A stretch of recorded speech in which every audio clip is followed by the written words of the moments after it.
노혜경의 그 엽새. 오늘도 벌써 12월 1일, 무려 2015년 12월이 한 달 남았습니다. 예, 세월이 빨리빨리 가는 것이 요즘은 좀 즐겁습니다. 이 아몰랑, 벌써 이제 이분이 별명이 아몰랑에서 또 뭘로 변했죠? 하여튼 뭐 여러 가지 계속 변하고 있습니다. 예, 그분의 임기가 이제 2년 조금 넘게 남았다라고 하는 이 희망적인 12월입니다. 전하는 말씀 듣고 돌아와서 잠시 후에 우리 재미난 얘기들 이어가도록 하죠. 예, 노혜경의 그 엽새. 예, 어제 제가 했던 방송이 북한에도 연애시가 있어요 라고 하는 주제였는데요. 이야기해놓고 나서 생각하니까 정말 재미가 없더라고요. 북한 사람들은 연애시라고 하는 것을 시인들은 쓰고 싶어 하지만 시의 독자들은 연애시가 있을 수 있다라고 하는 생각 자체를 안 하는 정도로 시에 관한 고정관념들이 딱 잡혀 있습니다. 뭐 사실 따지고 보면 우리도 시란 이런 것이다라고 하는 고정관념이 없는 것은 아니에요. 예, 지하철에 붙어 있는 소위 좋은 시 또는 교보문고가 가끔 가다가 이렇게 담벼락에 이렇게 붙여놓는 시들 이런 걸 보다가 보면 우리 한국 사람들은 시를 무엇이라고 생각하는구나 라고 하는 게 약간 보이죠. 일단 서정적인 것, 좋은 글귀, 마음을 따뜻하게 하는 것, 감정적인 것.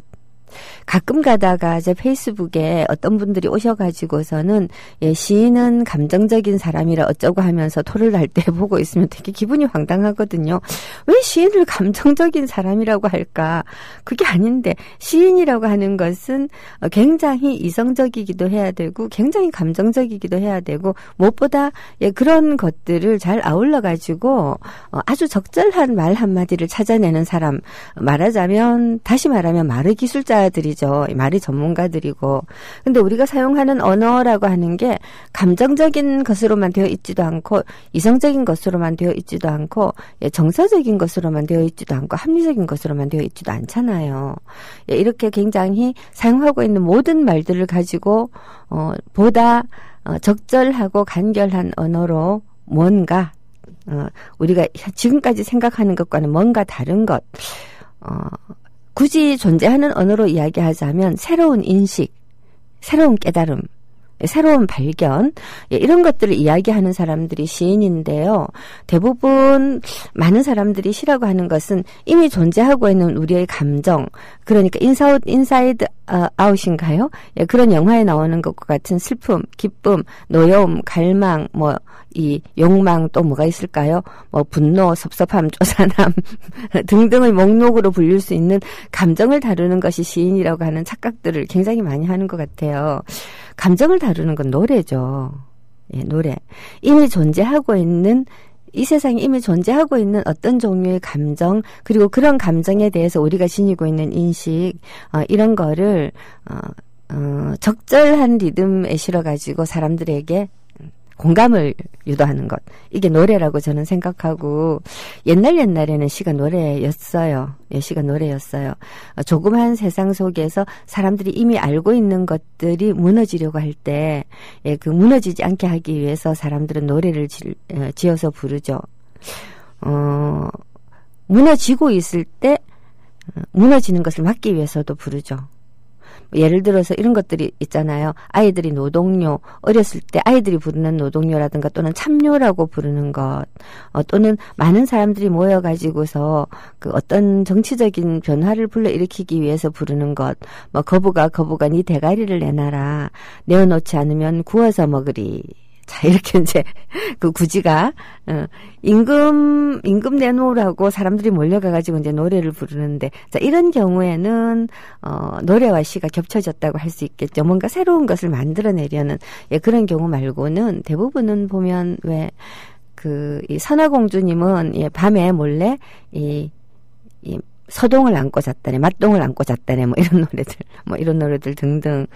노래라고 하는 것이 지니고 있는 어떤 신비로운 힘이 있기는 하지만, 그 옛날의 그 민요라든가, 아니면 노동요라든가, 참요라든가, 또는 신전에서 불리던 송가라든가, 이런 것들에서 그 새로운 것을 가지고 오는 신비로운 힘 쪽은 시로 가고, 사람들을 공동체를 하나로 만들어내고 마음을 묶어내고 공감을 일으키는 기능은 요즘 말하는 이제 대중가요의 노래로 가고 그랬다는 생각이 드는데요. 북한에서는 여전히 이것을 합쳐서 써요. 즉 북한의 시는 노래에 가까워야 되고 그래서 공동체에 기여하고 공동체의 마음을 하나로 묶어내는 그러한 기능을 가져야 됩니다. 그러다가 보니까 가장 개인이 그야말로 자기 마음 속에서부터 가장 작게 시작하는 연애시라고 하는 것이 북한에서는 시인들은 쓰고 싶을지 모르나 그리고 독자들은 읽고 싶을지 모르나 실제로 잡지라든가 이런 데는 잘 존재하기 힘든 시들이죠. 그래서 어제 제가 들려드린 시들도 노동 현장이라든가 또는 국가 정책이라든가 이런 것들이 시에 반드시 깔려 있거나 또는 겉으로 드러나는 주제거나 이렇게 돼야 되죠. 그러니까 정말 재미가 없잖아요. 예. 그래서 제가 좀 반성을 했습니다. 북한의 시인에 대해서는 이야기할 것이 많으나 북한의 연애시 이런 주제는 앞으로 얘기를 안 하겠다고요. 예, 반성하는 의미에서 일단 오늘 신청곡 먼저 듣고 갑니다. 처음에 들려드릴 곡은요. 신청곡이 있습니다. 제주강님께서 신형원이 터를 신청해 주셨어요. 제가 오자마자 딱 보고서 찾아가지고 목록에다가 넣어 놓았거든요. 예, 신형원이 터 듣고 돌아오겠습니다.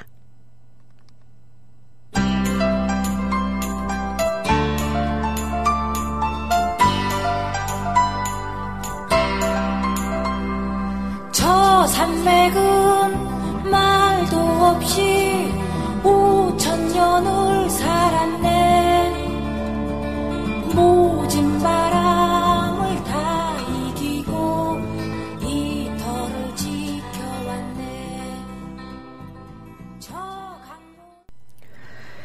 네, 제주강님께서 신청해 주신 신형원의 터를 듣고 돌아왔습니다. 생뚱맞게 북한 연애시 얘기하고 싶었던 것은 제가 시집을 한 권 내고 나니까 갑자기 내 시집을 뭐라고 자리매김하면 좋겠는가라는 생각 때문이었거든요. 물론 시집이라고 하는 것이 한마디로 요약될 수는 없습니다. 결국 시집 이름이 그 시집을 대표하는 슬로건이겠지만은 맨날 제가 연애시다라고 주장을 했기 때문에 북한의 연애시라고 하는 것을 얘기를 해보고 싶었던 것이죠. 그리고 실제로 북한 사람들이 남한 사람들하고 가장 다르게 지니고 있는 생각들 중에 하나가 바로 이 사랑이라고 하는 주제거든요. 우리는 사랑이라고 하면 결국 나라고 하는 개인에서부터 시작을 합니다만은 북한은 사랑이라고 하는 걸 개인에게서부터 시작하지 않아요. 김일성 수령 동지로부터 시작을 하죠. 그게 종교에서 하느님으로부터 시작하는 하느님의 사랑으로부터 시작한다라고 하는 것과 굉장히 유사한 개념인데 이게 전체주의 그 사회 스탈린이라든가 히틀러를 숭배하고 무솔리니 같은 사람을 숭배하고 있었던 이러한 이 개인 숭배 사상이 팽배했었던 그 사회주의 다른 국가들 또는 여러 독재 국가들에서도 사랑이라고 하는 테마를 가지고 그 국민들을 하나로 만들기 위해서 애를 썼던 경우가 다른 나라에 달리 있었는지를 저는 잘 모르겠더라고요. 그래서 북한에서 굉장히 특이한 요소가 이거다라는 생각을 했었죠. 북한 사람들이 의외로 정서적인 측면에서 굉장히 특이한 점이 많습니다. 이런 거죠. 북한 사람이 제일 많이 쓰는 단어가 무엇일까? 물론 이건 집계를 안 해봐서 모릅니다만은 의외로 북한 사람들이 되게 중요하게 생각하는 게 자존심이에요. 자존심. 국가적으로도 자존심이 굉장히 강해가지고 굶어 죽을지언정 동정이라든가 또는 무시당하는 거는 못 참겠다라고 하는 기질들이 굉장히 많거든요. 그 황장엽이라고 하는 사람이 김정일이 정권을 세습을 하고 난 다음에, 남한으로 탈출을 했죠. 남한으로 탈출을 했는데, 탈출하면서 뭐 여러 가지 얘기들을 했습니다. 주체사상은 황장엽 씨의 말에 의하면 황장엽의 발명품이랍니다. 근데 그것을 김정일이 자기 것이냐 한다는 등, 지금의 북한의 주체사상은 원래 자기가 설계한 것과 다르다는 등, 이런 얘기들을 참 했어요. 근데 와가지고 그런 얘기를 해도 북한에서 크게 반박을 못할 만큼 실제로 황장엽은 중요한 사람이었거든요. 아주 중요한 사람이었어요. 근데 그 황장엽이 남한으로 탈출을 하고 나니까 이례적으로 북한에서는 뭐 남한으로 누가 탈북을 한다라고 해가지고서는 뭐 그 사람이 뭐 어쨌다는 둥 저쨌다는 둥 심지어 뭐 탈북을 했다는 둥 뭐 그런 얘기들 잘 하지도 않는데요. 근데 이 황장엽에 대해서는 이례적으로 노동신문이 사설을 실었어요. 근데 그 제목이 비겁한 자여 갈라면 가라. 비겁한 자여 갈라면 가라. 와우, 그럼 좀 짱짱하잖아요. 정말 요즘 말로 정말 존심 죽인다, 존심 쩐다, 막 그런 생각이 드는 거죠. 예, 비겁한 자여 갈라면 가라. 이게 이제 적기가라고 하는 1920년, 30년, 10년대인가요? 예, 그 사회주의자들이 소나무야 소나무야 하는 노래 있잖아요. 이 노래에다가 가사를 붙여서 불렀던 적기가라고 하는 노래입니다. 일종의 사회주의자들의 라마르세유 비슷한 노래인데요. 뭐 성조기여 영원하라 뭐 그런 비슷한 노래예요. 뭐 적기가나 성조기여 영원하라나 똑같은 말이잖아요. 똑같은 깃발. 붉은 깃발이여 영원하라나 성조기여 영원하라나 그게 그건데요. 자, 이런 노래였는데 그 노래를 독일 사람들이 불렀던 노래를 일본 사람들이 일본 공산당이 번역을 해서 제목을 적기가라고 붙이면서 가사를 그렇게 적은 거죠. 비겁한 자여 갈라면 가라. 우리들은 붉은 길을 지키리라. 이렇게 이 가사에서 딱 나와가지고서 황장엽한테 비겁한 자여 갈라면 가라. 참 끝내준다 저 사람들 그렇게 생각했어요. 그때 한참 고난의 행군 때문에 굶어 죽어가는 판국인데 근데 굶어 죽어가는 판국에도 비겁한 자여 라고 부르는 거예요. 그래 너 비겁한 자여. 우리 지금 이 인민들이 어떻게든 살아보려고 하나로 뭉쳐가지고선 이 고난의 행군을 견디고 있는데 너는 니 하나 잘 살자고 가? 그래 너 같은 비겁한 놈은 필요 없다. 아주 정말 짱짱한 자존심이다라는 생각이 막 들었어요. 이번 시집에 쓰지는 않았지만 너무너무 끝내준다는 생각에 제가 시도 한 편 썼죠. 정말 자존심이라고 하는 시를. 이런 어떤 정서적인 배경이 우리하고는 많이 다르기 때문에 같은 사랑을 이야기를 하더라도 북한식의 사랑과 남한식의 사랑은 굉장히 차이가 나는 거죠. 이렇게 차이가 난다라고 하는 점에서부터 우리는 이런 생각을 해볼 수가 있어요. 같은 단어를 사용하지만 그 단어를 어떻게 정의하느냐에 따라서 서로가 바라보는 세계는 정말 다를 수밖에 없다. 또 반대로 이렇게 말할 수도 있겠죠. 같은 현상에 대해서 어떤 단어를 가지고 정의를 내리느냐에 따라서 역시 바라보는 세상은 굉장히 다를 수밖에 없겠다. 그래서 사람들과 얘기를 할 때는 우리가 같은 사전을 사용하고 있는가 하는 것을 먼저 점검할 필요가 굉장히 많이 있더라고요. 저는 굉장히 이 부산이라고 하는 환경에서 태어나서 자라서 1980년도가 되기 전까지는 다른 지역으로 여행도 잘 안 다녀봤어요. 수학여행 가는 거 정도를 제외하고는 정말 어디 뭐 차 타고 놀러 나간다라는 건 1년에 한 번도 안 해봤어요. 고등학교 다닐 때 딱 한 번. 수학여행 빼고 말이죠. 고등학교 다닐 때 딱 한 번, 고등학교 그때가 2학년 때인지 1학년 때인지 잘 기억은 안 나는데요.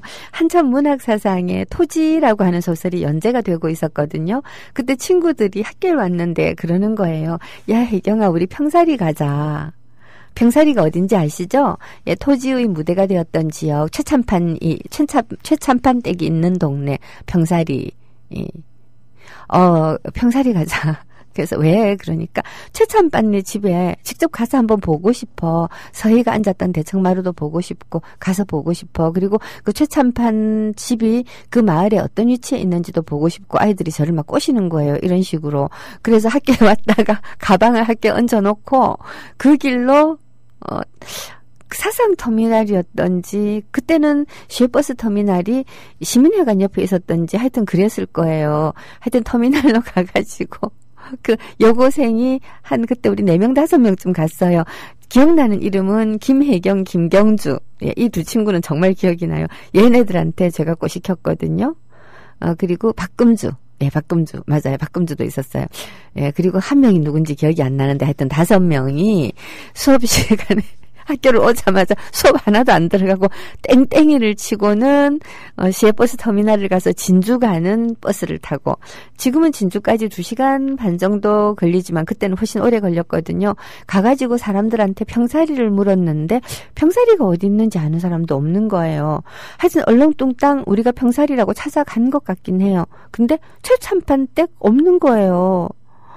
지금 같으면 아마도 진주 사천시 이런 데서 기념관이라도 세웠겠죠. 박경리 기념관이 원주에 있는데, 문학관이 원주에 있는데 어쨌든 세웠겠지만, 그때는 최참반 댁이라고 하는 게 사실 호구의 가상의 인물이었는데요. 우리가 좀 무식해가지고 역사 소설이기 때문에 최소한 역사적 고증은 있을 거라고 착각을 하고 최참반 댁을 찾아간 거예요. 이게 제 평생에 고등학교 다니면서 20살 되기 전에 해보았던 여행 가운데 수학여행을 제외하고는 한 2번, 3번 정도밖에 안 되는 여행이었어요. 예, 그만큼 저는 좀 이 여행 같은 거 안 다니고 안 돌아다녔기 때문에 제가 사용하고 있는 언어들이 제가 살고 있는 지역 안에서만 통용되는 말이라는 걸 잘 몰랐어요. 영어나 일어가 있다는 것은 알았지만 일본 말이든 영어든 우리가 사용하고 있는 말하고 딱 1:1 대응이 되는 줄로 알았거든요. 뭐 예를 들어서 하늘에 떠 있는 달은 우리말로는 달, 영어로는 문. 강은 우리말로는 강, 영어로는 리버. 뭐 이런 식으로 딱딱 모든 사람들이 사물에 대해서 똑같은 이름을 붙이는 줄 알았어요.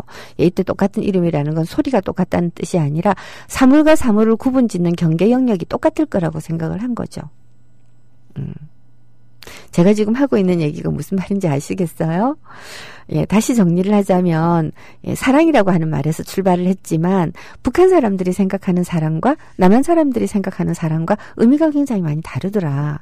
북한 사람들이 연애시라고 하는 것을 생각보다는 상상하지 못한다. 왜냐하면 그 사람들은 연애라고 하는 것을 시로 쓸 수 있다라고 하는 그런 시에 관한 그런 개념이 없기 때문이고, 우리는 시라고 하는 거는 어지간한 시들이 다 연애시라고 생각하잖아요. 이렇게 똑같은 언어를 사용하면서도 지시하는 대상이 다르기도 하거니와 세상을 가리키는 이름들이 다 똑같은 줄로 알았다라는 거죠. 근데 아니더라고요. 서울에만 딱 와서 봤어도 다르더라고요. 81년도에 제가 실천문학 직원이 억지로 됐는데요. 비공식 직원이에요. 원래 전혜원에다가 이력서를 냈는데 실천문학 사장님이 저를 쓰고 싶어서 전혜원 사장님한테 이렇게 교섭을 하셨대요. 실천문학이 지금 당장은 아니라도 어차피 직원도 필요하고 그러니까 당신이 월급 반 주고 내가 월급 반 주고 해가지고 얘를 고용을 합시다. 이래가지고 제가 양쪽에서 봉투를 받았는데, 그때 당시에 출판사 직원들이 월급이 편집부 직원이 초보가 대학 졸업하고 들어가면 대개 9만 원 정도 받았는데요. 이게 사장님들이 저한테 6만 원씩 주시는 거예요. 그래서 제가 12만 원을 받았는데, 이제 더 웃기는 게 전혜원 사장님이, 실천문학 사장님이 6만 원을 마련 못 하실 줄 알고 저한테 3만 원을 더 주셔가지고 제가 15만 원을 받았어요. 나중에 보니까 어마어마하게 많이 받았더라고요. 그거를 깜짝 놀랐어요. 저는 다른 사람들이 9만 원 받는 줄 모르다가 문학과 지성사에 한번 놀러를 갔다가 이 월급날에 놀러를 갔어요. 그래가지고서 거기 이제 언니가, 어떤 편집부 직원 언니가 월급이 9만 원이라는 걸 제가 알게 됐거든요. 이게 좀 많이 받는구나. 막 가슴이 막 떨렸거든요, 그때. 가만히 있으라. 무슨 얘기가 옆으로 이렇게 샜지? 여하튼 서울에 이제 취직을 했을 때가 대학교 졸업하고니까, 그 전에도 서울에 초등학교 6학년 때 자유교양 경시대회인가 그 대회에 참가하러 학교에서 서울에 한번 왔거든요. 그거 한 번이 여행이었고, 친구들하고 땡땡이 쳐서 평사리 갔다 온 게 한 번이고, 이렇게 딱 2번밖에 부산을 벗어나 본 일이 없는 사람이죠. 수학여행 제외하고. 이야. 그러니까 서울에 혼자서 뚝 떨어져가지고서는 서울살이를 하려니까 부모 떠나서 사는 것도 쉽지는 않지만 의외로 말 때문에 제가 사고를 많이 치는 거예요. 어떤 사고를 쳤냐, 이런 사례가 있어요. 그때 이제 일이 많으면 대부분 야근들도 하고 이렇게 하는데 제가 저녁에 약속이 있었거든요. 그래서 나가면서 그 직원들한테 저 먼저 갑니다. 수고하세요. 라는 뜻으로 인사를 이렇게 하고 갔어요. 먼저 갑니다. 욕 보이소. 이러고 나왔어요. 그때는 사투리가 지금보다 훨씬 심했거든요. 근데 그 다음날 출근을 하니까 사장님부터 시작해서 사람들이 저보고 막 뭐라 하는 거야. 아니 무슨 여자가 말을 그렇게 하냐는 둥 와글와글. 자, 이제 미리 말씀드리면 실천문학 직원들과 전혜원 직원들은 경상도 사람은 한 명도 없고요. 대전 사람 2사람이고 나머지 직원들은 전부 광주 사람이었어요. 어떻게 된 영문인지 그랬거든요. 이 광주 사람들이 듣기에 욕보라고 하는 거는 굉장히 흉한 말이에요. 경상도 사람들은 욕보라는 말을 수고하라는 말로 쓰거든요. 근데 이 전라도 사람들한테는 욕보라고 하는 말이 말하자면 이 성폭행 당했다라는 뜻으로 쓰여요. 예. 이러니까 멀쩡한 아가씨가 욕보라고 하고 나가니까 아니 저 여자가 막 이래가지고서는 이제 자기들끼리 너무 충격을 받은 거죠. 그래가지고 그 다음날 제가 출근하자마자 사람들이 저보고 말을 왜 그런 말을 해요. 저쩌고 막 그래서 제가 처음에는 무슨 말인지 모르고 있다가 그런 말인 줄 알아듣고는 허구덩 이랬던 기억이 나거든요. 경상도에서는 절대 그런 뜻이 아니에요. 욕보라고 하는 건 정말 수고하라는 뜻이에요. 굉장히 다정하게 이야기하는 거예요. 라고 막 변명하느라고 굉장히 힘들었어요. 자, 그 다음에 또 2탄. 한참 교정을 보고 있는데 그때는 원고지 시대예요. 예, 원고지 시대이기 때문에 이렇게 이제 그 원고를 교정을 보다가 보면 밑줄 끄가면서 고치고 하면 굉장히 원고가 더러워지잖아요. 그래서 그거를 이렇게 정서를 하는데 쓰다가 보면 계속 저도 글자가 틀려요. 그래서 제가 저도 모르게 원고지를 확 구기면서 아이씨 조졌네. 이랬더니 갑자기 주변이 조용해지는 거예요. 이 전혜원과 실천문학은 결코 조용한 회사가 아니거든요. 누군가는 흥얼흥얼 노래를 부르면서 일을 하고 뭐 누군가는 덜거덕거리고 그리고 자기들끼리 얘기도 굉장히 많이 하고 하면서 약간 어수선하게 일을 하는 회사였는데 조용한 거예요. 내가 뭘 또 잘못했나 하고 사방을 딱 둘러보니까 전부 저를 바라보고 있어요. 왜요? 그러니까 조졌다가 뭐야 조졌다가 아가씨 입에서 조졌다가 왜요? 그러니까 조졌다도 역시 욕받다 하고 똑같은 뜻으로 뭔가 몸을 버렸다 막 그런 뜻을 그 여자가 조졌다 그러니까 그래서 또 막 그랬죠. 아니라고 경상도에서는 조졌다라고 하는 것은 실패했다라는 뜻이에요. 그러면서 그때 제가 같은 나라 안에서도 그리고 서로 알아듣는 말 사이에도 이렇게 의미망이 다를 수가 있구나라는 걸 깨달았죠. 서로 사용하는 말들이 생각보다 많이 달라요. 그나마 사투리와 사투리 사이는 완전히 사투리스러운 말들은 저게 사투리구나 싶어가지고 우리가 이해하잖아요. 왜 이 부산 사람들이 서울 가가지고서 서울말 배운 척하면서 이렇게 말한다 하고 놀리는 거 있잖아요. 너 저기 화장실 다녀왔니? 라고 하는 말을 니 동시 갔다 왔니? 라고 한다고 동시. 자, 이런 식으로 완벽하게 단어가 다르면 사투리인 줄 알지만 조졌다느니 욕받다느니 분명히 같은 단어인데 뜻이 다른 경우는 서로 잘 소통이 안 되는 경우가 되게 많죠. 이런 경우를 남북한에도 우리 가끔 얘기하잖아요. 일 없습니다. 일 없다. 우리는 순이야 지금 되게 바쁜 것 같네. 좀 도와줘 라고 물었을 때 순이가 만약에 일 없다 이러면 기분 되게 나쁘잖아요. 아니 일 없다니 얘가 날 무시하나? 너 지금 나 무시하는 거야? 자, 이야기가 이렇게 전개되기 쉬운데 북한 사람들이 일 없다라고 하는 것은 괜찮다라는 뜻이래요. 괜찮습니다. 예, 제가 다 알아서 할 테니까 너무 염려하지 마십시오라는 좋은 뜻으로 일 없다라고 하는데 이걸 이제 남쪽 사람들은 기분 나쁜 말로 듣는 거죠. 그와 유사한 것들이 남북한 사이에 꽤 많이 있잖아요. 같은 단어에 대한 서로 다른 사전. 예, 같은 단어에 대한 이 서로 다른 사전들을 시급하게 맞추지를 않으면 이 남북한 사이에 참 걱정되는 일이 많겠다 싶은 그런 생각들 때문에 남북한 사전, 남북한 어휘 사전 이런 걸 지금 만드는 작업을 하고 계신 곳들이 참 많아요. 근데 이게 이러한 사전들이 남북한 사이에만 서로 다른 사전이 있냐? 확실히 전라도와 경상도 사이에도 사전이 많이 달라요. 예, 서울과 경상도 사이에는 사전들이 굉장히 많이 가까워졌어요. 왜냐? 이 경상도 사람들은 정말 이거 신중하게 생각해야 되는 건데요. 박정희 시대부터 시작해서 계속해서 그 사회의 지배층을 경상도 사람들이 차지했거든요. 그러다가 보니까 경상도 말이 표준말은 아닌데도 표준말 속에 많이 들어온 거예요. 원래 표준말이라고 하는 것은 그 실제로는 더 나은 말, 더 못한 말에 우열이 있다기보다는 보다 지배적인 말을 표준말로 삼아가지고서 하나의 그 민족국가, 국민국가, 민족국가를 만들어내기 위한 장치였거든요. 식민지가 되었으니까, 우리가 일제히 지배를 받아서 식민지가 되었으니까 독립운동을 해야 되겠는데, 독립운동을 하려면 민족을 형성을 해야 돼요. 민족을 형성하고 민족어로 문학을 하고 하려다가 보니까 물론 이 시에서는 또는 이 소설에서도 사투리가 굉장히 많이 들어가는 다이얼로그들이 있지만 그럼에도 불구하고 그 다이얼로그를 감싸고 있는 일반적인 지문, 이 서술, 묘사 이런 데서는 표준적인 어법이 있어야지 소통이 되겠다. 한경도 끝에 있는 사람과 제주도에 있는 사람이 서로 책을 읽고서 같은 이야기라는 걸 인식을 해야지만 우리가 같은 생각을 가질 수 있겠다. 이게 표준어 운동의 핵심적인 거죠. 일종의 독립운동이었습니다. 예, 이렇게 해서 표준어라는 걸 만들었지만 표준어에 우열이 있는 건 아니에요. 서울 말씨를 표준어로 삼았을 때 평양 사람도, 이 함흥 사람도, 부산 사람도, 광주 사람도 어느 정도 합의 보기가 쉽잖아요. 예, 사람은 태어나면 서울로 보내라고 했으니까 예, 서울말을 쓴다. 서울말을 표준으로 삼아서 우리가 소통의 기준으로 삼자라고 하는 건 서로 합의 보기 쉬운 거니까요. 자, 그래서 서울말이 표준말이었는데 지배계층이 경상도가 되다가 보니까 경상도 말이 표준말화 되는 경우가 굉장히 많은 거죠. 상당히 많은 거죠. 경상도 말이 표준말화. 거의 요즘은 텔레비전을 보다가 보면 경상도 사투리가 지배언어인가 싶을 정도로 경상도 사투리가 많이 나오죠.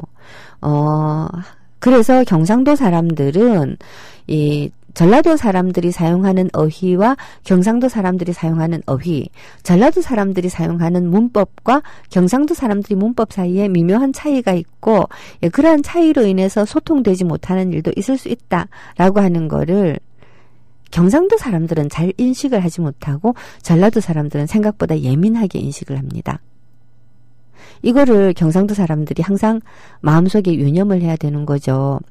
여자들이 하는 말을 남자들은 알아들으려고 하지 않고 여자들은 남자들이 말을 알아들으려고 굉장히 애를 쓰면서 몇백 년, 몇천 년을 살고 있어요. 왜 그러느냐? 강자기 때문이죠. 남자들은. 예를 들어서 남편이 우물우물하면서 니 뭐 오늘 저녁에 바지 좀 이래놓고 나가요. 무슨 말인지 못 알아들었는데 나가버렸기 때문에 물어볼 수가 없어요. 회사에 전화를 하려고 해도 일하는 데 전화 걸면 싫어해요. 이놈의 남편이. 그래서 집에 들어왔을 때 아무것도 안 해놨는데 남편이 들어오자마자 화를 내는 거예요. 니 아침에 내가 바지 좀 기워놓으라고 했는데 또 까먹었지? 니는 사람 말을 말같이 안 듣나? 부인은 굉장히 억울한 거죠. 언제 바지 기워놔라고 해서 웅얼웅얼 하고 나갔지. 자, 이런 경우는 그냥 발음을 못 알아들었다 뿐이겠지만 어쨌든 남자는 말을 했다라는 거고 여자는 못 들었다라는 상황에서 이 남편이 자기가 말 제대로 안 했을 수 있다거나 심지어 안 했을 수 있다는 생각은 하나도 안 합니다. 반대의 경우를 한번 생각해봐요. 부인이 나가면서 얘기해요. 여보 청소 좀 해놔. 남편 청소하기 싫은 거예요. 다녀오니까 집이 개판이거든요. 부인이 청소 좀 해놓으라고 했더니 왜 안 해놨어? 그럼 남편이 말하는 거죠. 청소해라 했나? 나 텔레비 보느라고 못 들었다. 끝이에요. 이게 강자와 약자 사이의 언어의 차이라는 거죠. 결코 같은 단어를 쓰고 같은 문장을 구사한다고 해서 말이 통하는 게 아니라는 거. 이런 힘의 관계, 권력 관계 같은 게 있다는 거.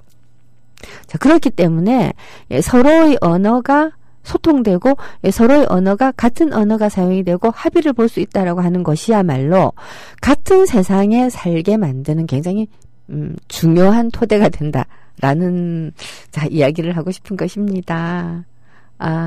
정나혜서님께서 충청도도 욕받다는 수고했다라는 뜻이래요. 그 경상도가 조금 이상한 거네요.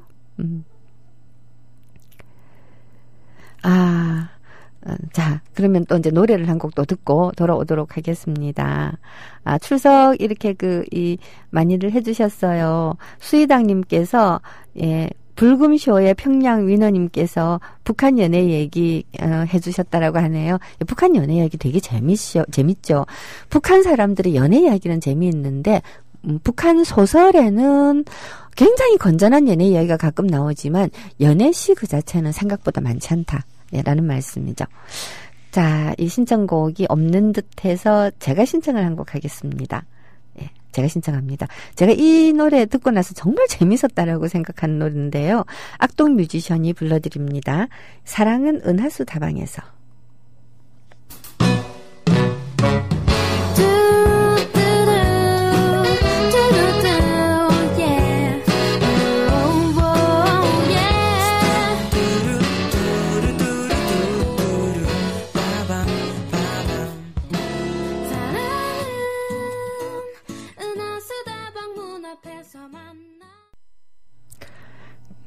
악동 뮤지션이었습니다. 악동 뮤지션의 사랑은 은하수 다방에서 얘네들이 정말 멜로디도 멜로디, 리듬도 리듬, 가사도 가사 아주 발랄하지요. 예, 그렇습니다. 게시판에 말씀 답변 드려야 될 얘기들이 조금 있어서요. 즐거운 지식님께서 국민TV는 법률적인 요건상 케이블 방송이나 채널을 가질 수가 없나요? 라고 하셨는데 법률적인 요건상 케이블 TV를 가질 수 없는 것이 아니라 경제적 문제 아니겠어요? 인터넷 방송국보다 케이블 TV는 정말 비용이 많이 들어요. 그 비용이 많이 들고 케이블 TV의 요건이 쉽지는 않지만 이 존재하고 있는 채널을 하나 구입을 해서 방송을 한다든지 하는 것이 어려운 일은 아니나 돈 문제라고 저는 생각을 합니다. 그리고 지금은 실시간 방송 중입니다. 즐거운 지식님. 예, 그렇습니다. 예, 여러분께서 사도 요한님도 그리고 이 군산 양이 아빠님도 거시기 말씀하시는데 그 황산벌에서 이준익 감독이 거시기 머시기 또 평양성 황산벌 이런 데 보면 정말 사투리를 사용을 해가지고 정말 재미있게 다뤘는데요. 아닌 게 아니라 좀 그런 생각이 들었어요. 민족이라고 하는 것이 같은 언어를 사용을 한다라는 게 제일 중요한 조건이거든요. 같은 말을 사용하는 사람들이 같은 민족이에요. 예, 그러니까 말이 다르면 같은 민족이라고 인식하기가 굉장히 어렵죠. 또는 같은 종교를 사용을 해야지 같은 민족일 수도 있어요. 종교를 사용한다 이 말은 좀 이상하네. 하여튼 같은 언어를 사용하고 같은 땅에 살며 같은 문화 그리고 같은 역사 다시 말해서 같은 기억을 지니고 있는 그러한 사람들이 무대기를 가리켜서 민족이라고 부르기 때문에 언어를 표준화해서 우리말로 되어 있는 문학을 통해서 우리의 마음이 무엇인가를 발견해 보겠다라고 하는 문학인들의 기획, 일제시대 때 문학인들의 기획, 이 기획이야말로 독립운동의 어떤 의미에서는 토대였다고 볼 수가 있습니다. 너무 거창한 얘기인가요? 여하튼 문학이라고 하는 것이 지니고 있는 기능이 굉장히 중요한 기능 가운데 하나가 바로 이렇게 공동체 형성하는 거라는 말씀을 드리고 싶었던 거고요. 그것을 남한보다는 북한이 굉장히 잘해요. 굉장히 잘합니다. 남한은 어쨌거나 간에 이 미국식 자유주의의 이 토대 위에서 출발을 한 나라라서 북한보다 어떻게 보면 참 우리가 시작이 굉장히 유리했다고 볼 수가 있어요.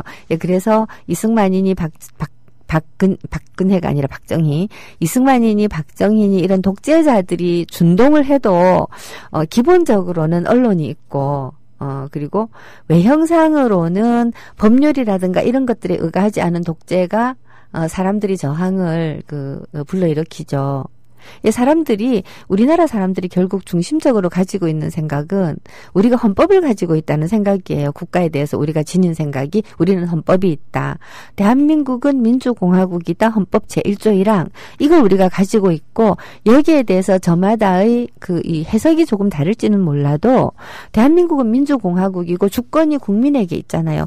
대한민국의 모든 권력은 국민으로부터 나온다. 자, 이렇게 시작을 하기 때문에 그래서 이 눈에 보이지 않는 여러 가지 힘들을 작용을 해서 국민을 억압을 하고자 이 정치가들이 굉장히 애를 많이 쓰기는 하지만 국민들이 마음속에 지니고 있는 주권자의 감정, 주권자의 의식, 인식. 자, 이거를 쉽게 훼손시키지를 못하는 거죠. 이미 우리에게 대한민국은 민주공화국이고 대한민국의 모든 권력은 국민으로 나온다가 주어졌기 때문이에요. 요거를 뭘 갖고 지금 이제 다루려고 좀 억압하려고 하느냐 하면 대한민국의 모든 권력은 국민으로부터 나오지만 그 권력은 국민이 선거로서 위임한 자가 행사한다라고 자꾸만 바꾸려고 하고 있는 거예요. 그리고 방금 제가 말씀드린 요게 유신헌법이 헌법 전문에 그렇게 돼 있어요. 유신헌법이 대한민국의 모든 권력은 어쩌고저쩌고 통일주체 국민회의인지 뭔지 뭐시갱인지 해가지고서 간접선거를 통해서 권력을 위임받은 대통령이 행사한다고 돼 있어요. 주권이 우리한테 있질 않아요. 이걸 이렇게 바꾸고 싶은 게 지금 이 새누리당 사람들이고요. 대통령직의 권력을 이렇게 몰아주고 선거를 통해서 뽑혔기 때문에 대한민국의 모든 권력은 5년 동안 대통령이 가진다고 자꾸만 말을 하려고 하는 거예요. 대의제 민주주의를 극대화하고 그 대의제 민주주의의 뜻을 다수결로 바꾸고 다수결로 바꾼 다음 다시 승자독식으로 바꾸는 거죠. 승자독식으로 바꾸어서 위임받은 권력이라고 하는 말의 의미를 바꿔놓는 거죠. 위임을 받았다고 하는 거는 한마디로 말해서 부탁받았다라는 거예요. 부탁한 사람의 의지를 거슬러서 무슨 일을 하면 어떻게 돼요? 그 계약 위반이거든요. 근데 부탁받은 사람이 자기가 모든 것을 마음대로 할 수 있는 거라고 착각하고 그리고 그러한 착각을 부탁한 사람들이 잭소리를 못하고 따라가거나 또는 그 말이 맞아 하면서 따라가거나 할 때 헌법이 왜곡이 되는 거죠. 실제로 헌법에는 그러한 얘기 없잖아요. 주권자는 국민이다. 그리고 헌법에는 국가가 국민의 권리를 침해할까봐 국가라는 건 힘이 있기 때문에 보이지 않는 권력을 초과 권력을 얼마든지 행사할 수 있어요. 초과 권력 행사하는 거를 못하게 하려고 온갖 장치를 다두고 있어요. 집회 결사의 자유. 근데 지금 어떻게 얘기를 해요? 허가하지 않겠다. 불허하겠다라고 말하잖아요. 집회는 분명히 신고제예요. 신고제. 그런데 이게 언제부터 허가제가 되었나요? 아직까지 신고제거든요. 근데 이 신고제의 언어를 허가로 살짝 바꿔갖고 불허하겠다라고 말을 하는데도 거기에 대해서 이의 제기를 하는 국회의원이 적어도 우리 눈에 안 띈다는 사실 진짜 황당한 거죠. 말이 벌써 삐뚤어지고 있는 거예요. 왜 이러한 말들이 눈에 보이지 않을까? 이미 집회라고 하는 것은 불법 집회다라는 말로 집회 자체가 불법 집회라고 하는 말은 잘 들어보면 합법 집회도 있고 불법 집회도 있다라는 소리인데 그럼 뭐가 합법 집회고 뭐가 불법 집회냐? 어떤 것이 불법 집회라고 집시법에 규정이 되어 있는 부분이 아마 있을 거예요. 근데 실제로 벌어지고 있는 대부분의 이 시위들은 불법 집회 없어요. 다 합법 집회거든요. 근데 집회 앞에다가 불법이라는 말을 붙여가지고 집회 곧 불법이다라고 하는 인식을 사람들 머릿속에 자꾸 집어넣어줘요. 집회 나오지 않는 사람들이 머릿속에 불법 집회. 이런 식으로 언어를 가지고서는 세상을 이렇게 갈라놓고 세상의 의미를 자꾸 변질시키는 거죠. 이런 것들이 굉장히 위험한 일이 아닐까 하는 생각이 들고요. 이런 말들에 우리가 항상 저항을 해야 된다라는 생각이 들어요. 북한 이야기를 하다가 남한 정치 이야기로 흘러왔군요. 흘러오는 김에 조금 더 흐르기로 하죠. 아까 제가 잠깐 보니까 CCT6206님께서 이런 말씀을 올려주셨어요. 새정년 대표 문재인의 지도력이 약하고 중대한 정치적 판단을 해야 할 때 우유부단한 자세를 보인다든지 사생결단의 각오로 싸워야 할 때 그렇게 하지 못한다는 평가는 당연하다고 본다. 그렇다고 해서 적법한 절차를 거쳐 당대표가 된 그를 혁신이라는 구실을 앞세워 물러나라고 하는 것은 어불성설이다. 라고 하면서 특히 안철수가 혁신위원장직을 사절해놓고 나서 지금 와서 세상스럽게 혁신전당대회라고 하는 건 말이 안 된다. 라고 하셨는데 전적으로 동감해요. 정말 전적으로 동감합니다. 이분들은 제가 뭐라고 해야 좋을까요? 참 갑갑한 노릇인데 자신이 하고 있는 말이 무슨 뜻이며 이 말들이 지금 그 말이 놓여 있는 맥락 속에서 어떤 주장을 하고 있는 말이 되는 셈인가 하는 것에 대해서 정말 국어 공부를 좀 더 하셔야 되겠다는 생각을 저는 진짜 많이 해요. 예, 그리고 지금 현재 새정년 같은 경우도 새누리당이 존재하고 있는 언어와 무관하게 자기들이 부여하고 있는 의미를 자꾸 부여해가지고 세상을 자기들 방식으로 만들어 가려고 하는 것과 똑같습니다. 새정년도 역시 사람들이 바라보고 있는 세상과 자신들이 바라보고 있는 세상이 상당히 다르다는 것. 그리고 사람들이 새정년에게 표를 주는 이유는 새누리와 다른 세상을 꿈꾸기 때문이라는 것. 이것들에 대한 인식이 심히 부족하다는 생각이 들고요. 왜 권력을 잡으려고 하는가에 대한 생각도 부족하다라는 생각이 참 많이 들어요. 문재인 대표에 대해서 사람들이 지니고 있는 불만은 뭐라고 해야 좋을까? 너무 곱다? 절박함이 부족하다?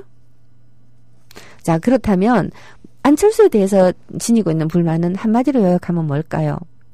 정치가 뭔지를 모른다. 한마디 더 붙이겠습니다. 정치가 뭔지 좆도 모른다. 예. 그런 거 아닐까 하는 생각이 들어요. 그리고 정치란 무엇이냐? 결국은 그를 지지하고 있는 사람들이 이해하는 언어를 가지고 세상을 바라보는 겁니다.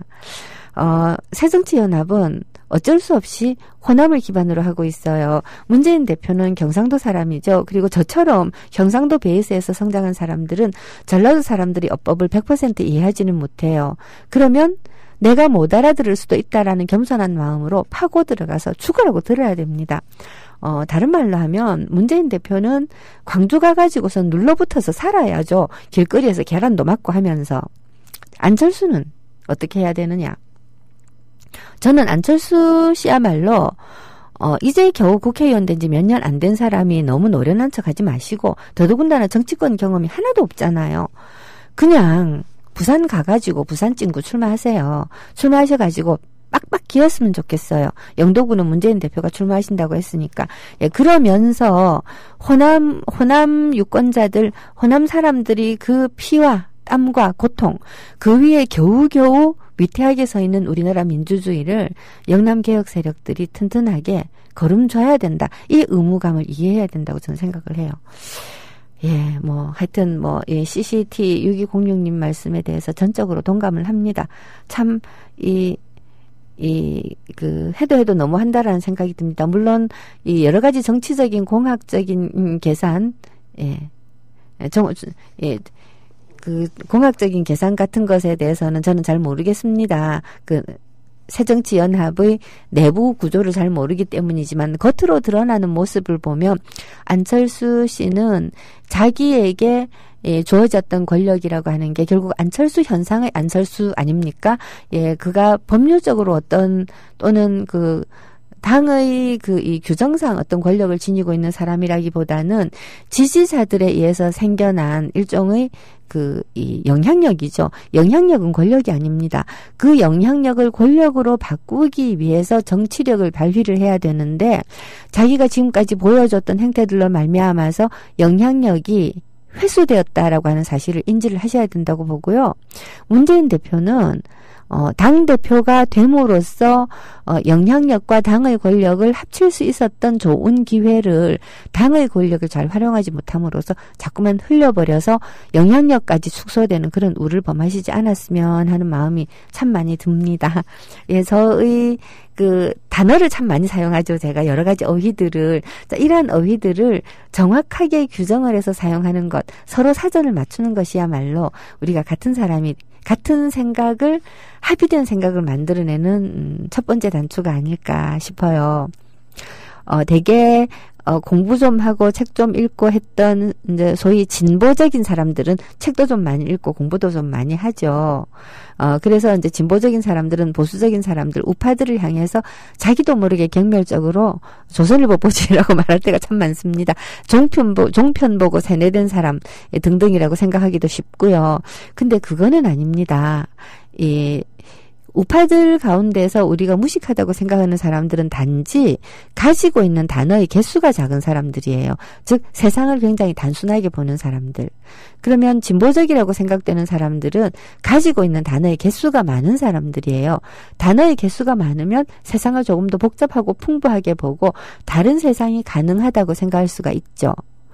단순한 사람들의 단점은 이 사람들을 이용하고자 하는 사람들이 자기네들이 이해하는 말로 뭔가를 제공을 해주면 자기들을 이용하고자 하는 사람들이 지향하고 있는 바가 자기들과 같다라고 착각하기 쉬운 것이고요.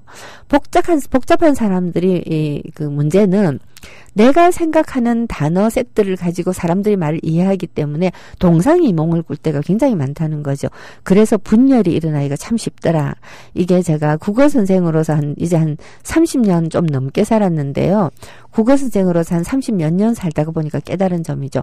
주로 국어 가르쳤잖아요. 출판사 편집장도 국어 다루는 사람, 시 쓰는 사람도 국어 다루는 사람, 한국어 다루는 사람, 그리고 실제로 교양국어 선생도 한 7년, 8년 했고요. 글쓰기 선생도 한 10년 했고요.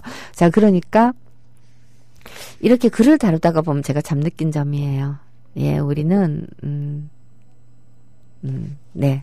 예, 우리는 이 국민 TV 라디오를 즐겨 들으시는 우리 그 미협 조합원들께서는 아마도 우리의 단어 목록들을 하나씩 둘씩 갖춰가면서 서로 이해하기 시작하는 분들이 아닐까라는 생각을 한답니다. 문득 그 생각이 들어요. 제가 노무현 대통령이 대통령 되시고 나서 얼마 안 되어가지고 여성신문에다가 전여옥과 노블리스 오블리제 이런 제목의 글을 쓴 적이 있었어요. 전여옥이 노무현 대통령 보고 말이 위험하다는 둥, 물가에 내놓은 아이 같다는 둥, 이런 그 얘기들을 했는데요.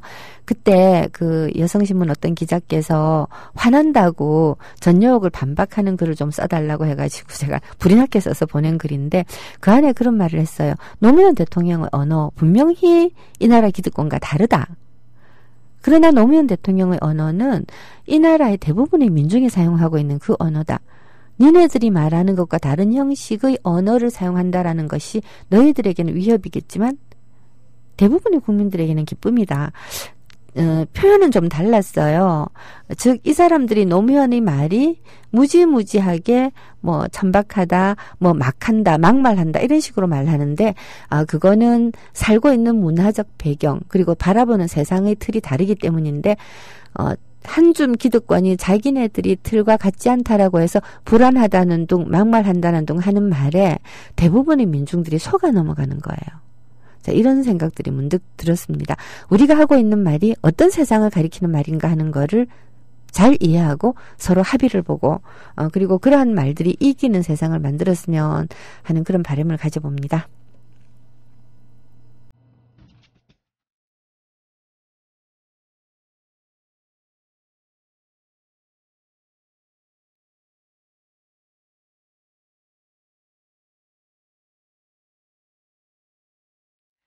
네. 오늘 말씀드린 말씀에 이어서 내일도 이 얘기를 좀 해야 될 것 같습니다. 자, 그러면 여러분 노혜경의 그 엽세 오늘은 여기서 접습니다. 12월 1일이네요 벌써.